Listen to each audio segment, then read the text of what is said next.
Hi everybody, and welcome to The Well-Educated Artist. Today I'm going to show you how I mix my paints for the bloom technique. If you see me make blooms like these, you may want to know how I mix my pigments and my paints. I don't usually go over that for every video that I do. So in this video I'm going to show you specifically how I mix these paints. At the end I will give you an example of what that looks like in case you've never seen my videos before. Okay, so you're going to need a base like this. This is a deep base 8300. This is from Behr, and it is interior exterior high gloss enamel. So you're going to need a base like this. This is basically the base that you mix your pigment with to get a house paint of a dark color. So if you go to Lowe's or Home Depot or wherever and they mix a paint for you, this is the deep base that doesn't have any color in it. So if you've never seen this before, okay, you can kind of see it right here on the lid because I had it leaning. It looks like, some people say condensed milk, but it's actually thicker than that. And you can see it's just gloppy. It doesn't really run. So this is what it looks like. And you're like, yuck, what is that if you first see it? But this is the way it's supposed to look. It's just a thick, gloppy paint base that doesn't run a lot. So that's why you're going to need a second ingredient. Okay, you're going to need something to thin your paint. In this case, I use Sonja Gloss Varnish. It is a water-based polyurethane. You can also use polyacrylic. Varathane makes one. You kind of experiment and know which one you like. I personally don't like to use something like polyacrylic that comes in a can. It's very watery, easy to spill, and unless I'm painting it on, I like it in a bottle, so that's why I use Sonja. Probably just for that reason alone. It just makes it easier for me to work with, and if you see my videos, you know that I like to put everything in a bottle. So this one is in a bottle. So you're going to need your gloss varnish and you're going to need your deep base. Now, the deep base, I do have to say, it changes all the time to what kind of bases that are available. Right now, this one's in vogue, the deep base from Behr, but there are other deep bases that you can use, and it's going to depend on the availability of that base. Now, what I do, and what a lot of people do, is go ahead and mix your varnish and your enamel, your deep base, into another container together. You can see it like this. This makes it easier, but you do not have to do that, and I'll show you how I mix my deep base. I mix my paints to look like this. So I get these little containers with lids, but there are lots of different kinds of containers available. You just need to choose what you like. These have screw-on lids, but they do have them where they have hinge lids on them if you like that kind of lid. But I keep mine that way I can use them multiple days. So here is the container that I get. I just order these from Amazon or wherever, and wherever's cheapest, and they look like this. So what I do is just open up my deep base and grab a spoon. This is just a plastic spoon, and if you leave this on the spoon, if you've ever wondered what the deep base looks like when it dries, it looks like this. Make sure you can see this. It's just a clear plastic. Just like acrylic paint is very plasticky. Well, this is just a clear plastic, and that's how the base would dry if it has no pigment in it. So what we're going to do is essentially make paint. We're going to add pigment. Now, you're not limited to just pigment, but in this case, we're going to be mixing pigment. So what you will need to go with your base and to go with your varnish is a pigment or a paint. So first I'm going to show you pigments. The first pigment that I'm going to show you is Primary Elements art pigments, which I use a lot of. If you love bling, you are going to love these paints. Now, if you look at this one, this is what's so fun about it, and I'll cover this. Then you think this looks gold, right? So I'm going to gold paint. I know when I first ordered these, I went, did I order that color? I'm pretty sure I didn't order gold. And I saw this and I'm like, well, what color is that? So I'm going to show you what color this is. Just hang on for a second. So I'm putting my base into my container, and I don't want to fill this all the way up, but I do want to get quite a bit, and I am making a mess. And yes, it is messy, and that is why many people go ahead and transfer this into a pour bottle. Now you can see why I hate dipping from a paint can. What a mess, and that's very wasteful. So I'm going to try to get some of that off because paints have gotten to be very expensive, so I don't want to waste any of that. And unfortunately, I'm not going to have much of a choice with this. Now, how I do mine is I put my paint in like this. You can see it's about 3/4. This is a 2-ounce container. I just put this much in there. Okay, it's got a little bit of heft to it. This is a pretty forgiving process. You really don't need a scale unless you want one. So say it's about 1.5 ounces of my deep base. And I'm just going to move that out of the way for just a second so you can see better. Make sure I'm in the shot. Here we go. So I'm going to take my primary element. Some people just put a little bit in the bottom, and I just don't do that. I try to make as little work as I possibly can when I'm mixing my paint so that I can get to the fun stuff. So I'm just going to open up my pigment. Actually, I'm not. I'm going to stop for public service announcement. Before you mix your paint, it is best that you put on some sort of mask, whether that's a respirator or not, so that these little particles that get in the air do not get in your lungs. I'm going to put on a mask, so I may voice this over when I mix it, because you may not be able to hear what I'm saying. It may be muffled, but I am going to put on a mask before I do this. Okay, so I have my primary elements here, and I'm just going to open them up, and you can see it's a very pretty mica powder, very shiny, and this appears to be gold. This is the fun part, and this is what I wanted to show you, as well as mixing, how much fun this is. So I'm going to get maybe 1/4 teaspoon, and I'm going to add that to my base, and you can add a little more if you feel like you need it. This is probably just enough. Every color saturation is going to be a little bit different. Okay, so you can take a popsicle stick, you can take these little spoons, and I'm just going to go ahead and mix that. I do not mix a little bit at a time, but look at this. You think it's gold, and then you see this very beautiful red color. This is hot cinnamon from ColourArte. And there you see it. Now notice, it is very thick and gloppy. You don't want it this consistency. You don't want it thick and gloppy. Some people like their paints thick, but I would say this is way too thick, and that's where the varnish comes in. Could you add water? If you've added your varnish and it's a water-based varnish like Joe Sonja is, you can add water to thin it down. Most people don't, but you know, I have been known to, if I'm trying to use a little bit up, I will add water to it. I'm not gonna lie, and I have never had a problem with it. But that being said, you just need to see what works for you and your situation, and if you like the result. I'm gonna go ahead and put that lid back on and get that out of the way. But that's fun that this is actually hot cinnamon. I can't always rely on the color that you see. I just love that. It's like color change, so it's like fun in a bottle, right? Okay. So now what I do, if I've not got it pre-mixed, as you say, you can pre-mix it. And to me, this thickens up, and I don't like to do this all that much unless I'm using it right away and mixing a lot. I am just going to take my Joe Sonja, and I am going to pour some in there. I coat the top like this. You can see there are some bubbles, and so then I just gently, okay, and sometimes not so gently, just mix my varnish into my pigment and my base, like this. And I give it a good mix, and varnish does stink. I don't think you can get away with it not stinking, but it does stink. So mix it really good. You can see I've got some stuff on the side. And there it is, this beautiful red color. Now, this is thinner, but it may not be as thin as you want. This is pretty gloppy, so this is still on the thick side. You can just add as much varnish as you need. And if your pigments start drying out, if you've used them and you come back to them and they start drying out, then you can add more varnish to it. At least I found that to be the case. I just add a little more varnish, so I go through quite a bit of varnish, and then it will thin out, and there we go.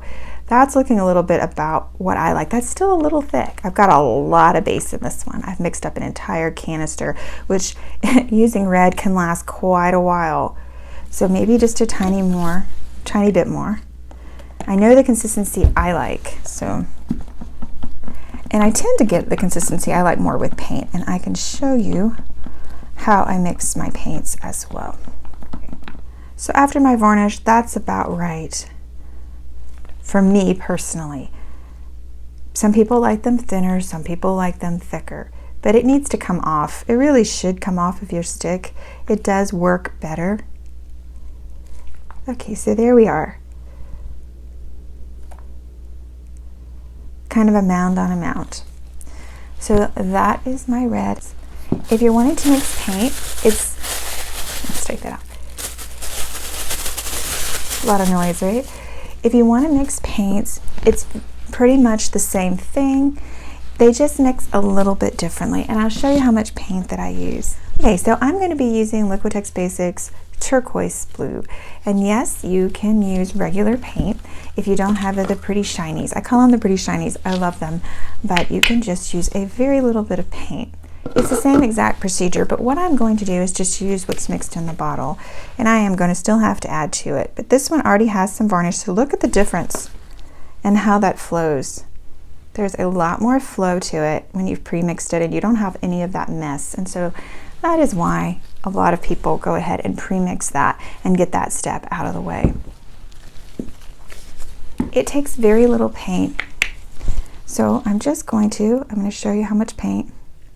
Probably about that much paint, not much at all. So it's a way to very much conserve your regular paints, and this is going to depend on whether you're using a thick body paint or a regular paint, or even a craft paint, which I have used for this. For this, you don't really need a mask unless you want to, and you just mix.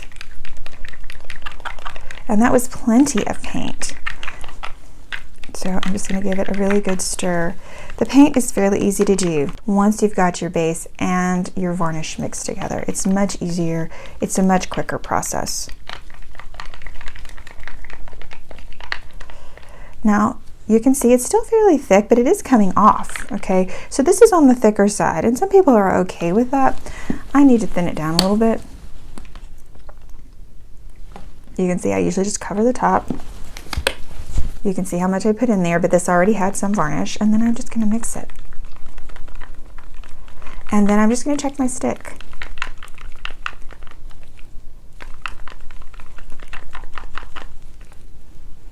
And this is about right. You might even want to thin it down a little bit more. It's a teeny bit thick. Okay.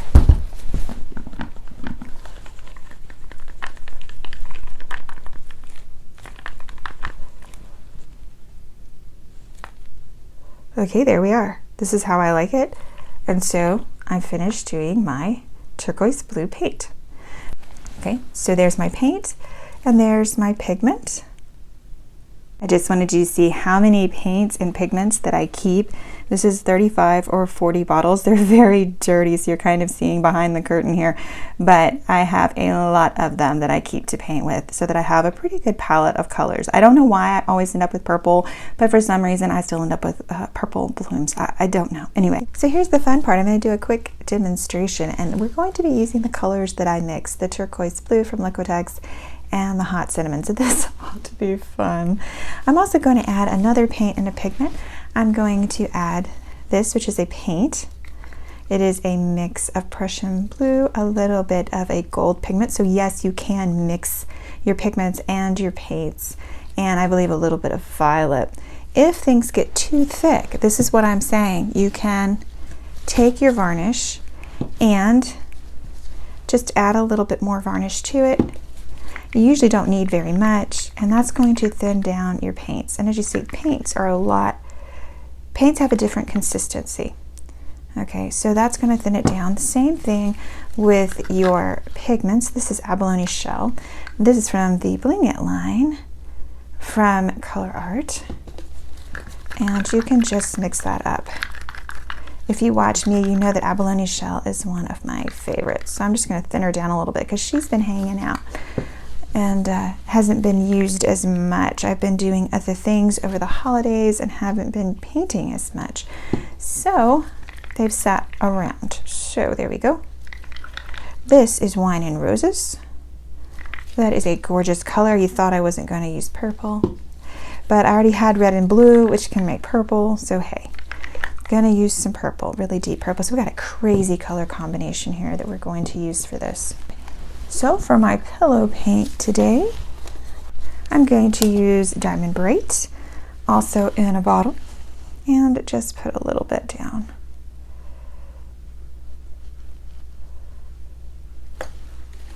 Looking a little thick, couple little bubbles. The difference between having a pillow base, which is just plain house paint, if you've seen me paint before. So we have white house paint, and then we have our beautiful colors. Now you can see the little bubbles. They're a lot harder to pop. You can sometimes torch them away, and sometimes you can't. That's why you want to make sure that you mix and handle your paints if you can the day before. I have found that's kind of hard with pigments. Pigments tend to settle out, and then you get all of these bubbles. If they just kind of settle for a little bit, then a lot of these bubbles will go away after a few hours. That's not always true, but you can see there's quite a few bubbles in there. So I'm going to have to pay attention to that, or you'll get lots of little pops with the freshly mixed paint. Okay, so let's go ahead and get our bloom going. Let's start with our beautiful hot cinnamon red.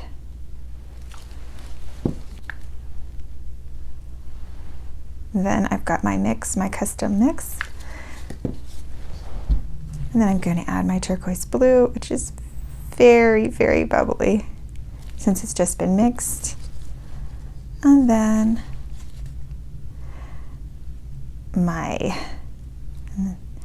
wine and roses. And last but not least, I'm going to add my abalone shell. So that is a crazy color combination. And to make it even crazier, I am going to be using a cell activator over the top, and this cell activator is going to be black. If you're interested in learning about making cell activator, I have a version of my own. You can watch that video, and I will put a link in the description below. The most kind of beloved recipe for cell activator is Australian Floetrol and Amsterdam paint. Now, while Amsterdam paint is easy to find in the US, Australian Floetrol is incredibly expensive. So that's why I have an alternative, and I believe this is the alternative here. This is one that I had handy, so that's the one we're using. And if you notice, you'll see the feathering right around there. That usually means you've got a pretty good cell activator. And this red is getting crazy. If you paint a lot, you know, red loves to take over. I'm just going to give that a quick blow.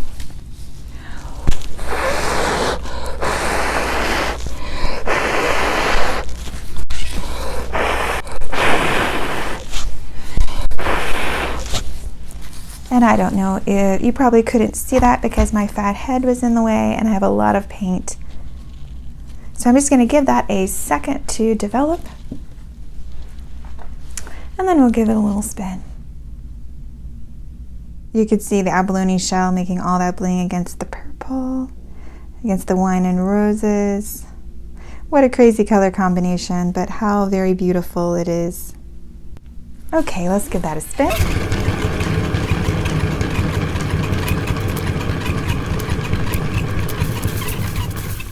Couple of bubbles, but there's not that many, all considering. Hilarious color combination, but guess what? It still ended up being purple. Yeah, I don't know why. I don't know why everything has to end up being purple, other than I use a lot of colors that lead to purple. There it is. Not a lot of red there. I was always concerned that red will turn pink, but the red kind of just disappeared there, but it's still purple. Okay. I hope this was a helpful video for all of your bloom projects, and happy bloom painting. Until next time, bye now.